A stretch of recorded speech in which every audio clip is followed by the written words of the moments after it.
The Zimbabwe Prisons and Correctional Service Commissioner General Moses Chiwovu says prisoners are students who are learning life skills for survival after they are released. During a tour at the prison's farm in Urungwe, Commissioner General Chiwovu applauded the work by the inmates at the farm as they are producing food to feed themselves and some is sold to generate income. Majeri akagadzirwa kuti waya vanonge vatadzira society vachengetedzwe imomo. Saka kana wakanga wapinda mujeri vanhu vaya havagari chete, vanodzidziswa zvakasiyana siyana. Because chekutanga ndinoronzwa vanhu vachiti kana wakatadza wabhanditi. Manje isusu diteme kuti banditi hatishandisi kuti banditi. Taaye correctional institution yekuti tinotadza kuti atoo ma-students vari pacollege zvekuti tikatatarisa kuti vari kuitei vanonge vachidzidza zvinhu zvakasiyana siyana. Zvimwe zvacho ndozvatiri kuona panapa zvekuti vanodzidziswa kurima.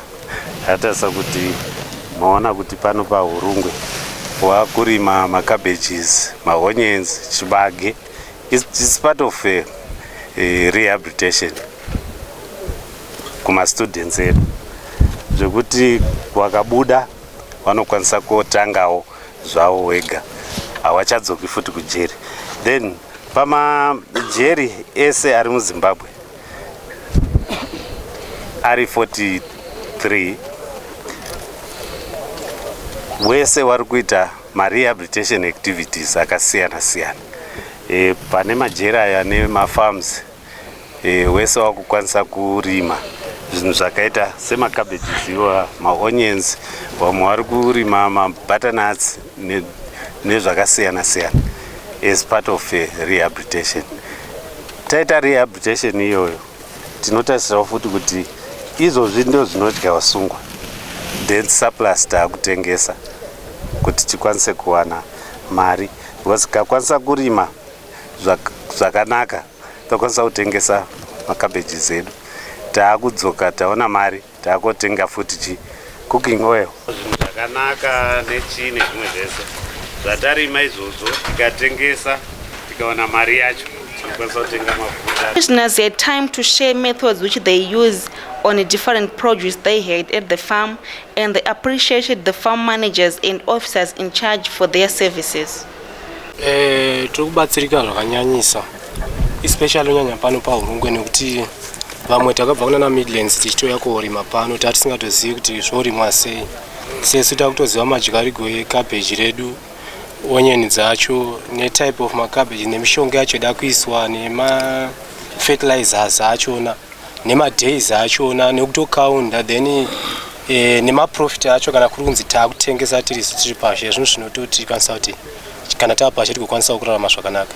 Saka zvinhu zvinobatsira vasungwa kunyanya kuti kubva kuchitsotsi, kutemana nevanhu kumakomba kwatetiri tichiita zvekurima izvi. Uye panapa Urungwe prison tinobatsirika futi zvakanyanya nenyaya yekuti pane mamwe maproject akati wandei anoitwa pano nemamwe achiri kuvimbiswa asati avapo. Uye tichizotendawo ivo vana officer in charge vedu nemafarm managers kusvika kumaofficers vacho vechidiki neservice yavanotiitira panapa. Bosi kudhara taingonzwa kuti kumajere kwakaoma kwakadi, but kunotoshandika zvakanaka, kutodzidziswa zvakakutorima zvakanakisa zvamuri kuona zvese zvototi vanhu vasungwa.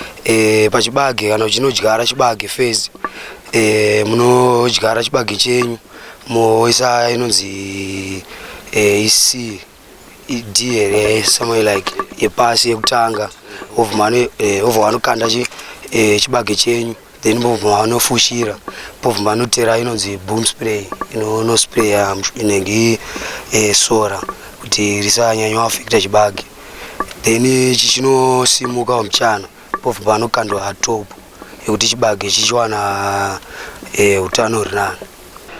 The farm is one of the 43 Zimbabwe Prison and Correctional Service farms producing food for inmates at different prisons across the country. Produce from the farm is used for feeding inmates while some is sold to fund some of the day-to-day operations of the prison. Prisoners at the Hurungwe prison managed to grow 10 million plants of onions, 58,000 cabbages, 10 hectares of maize and pumpkins. Thokozile Mawere, Phasha TV, Hurungwe.